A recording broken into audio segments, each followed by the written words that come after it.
సంగారెడ్డి జిల్లా మొగుడంపల్లి మండలం ఉప్పర్పల్లి తాండాలో వెలిసిన మోతిమాత ఆలయం 29వ జాతర తేదీ 12వ తేదీ మరియు 13వ తేదీలలో జరుగుతుంది.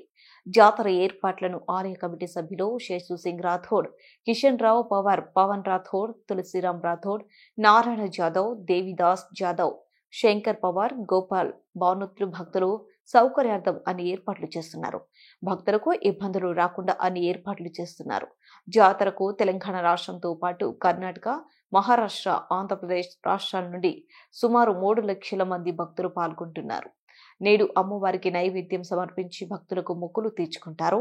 మోతిమాత అమ్మవారి చరిత్ర కలరా వ్యాపించి ప్రజలు చనిపోతున్న సమయంలో మోతిమాతకు కలరా సోకి చావు బతుకుల మధ్య కొట్టుమిట్టాడుతున్న సమయంలో మోతిమాతకు భవానీమాత అనుగ్రహమయ్యి నువ్వు చనిపోయిన తర్వాత ఈ చెట్టు కింద సమాధి కావాలని భవానీమాత ఆజ్ఞ ఇస్తుంది.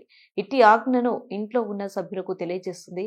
ఆ రకంగా ఇప్పుడు ఉన్న ఆలయం వద్దనే మోతిమాత సమాధి చేశారు. సమాధి చేసిన తర్వాత ఆ చుట్టుపక్కల గ్రామాల్లో తండాల్లో ఒక్క చావు కూడా కలరాతో చావలేదు.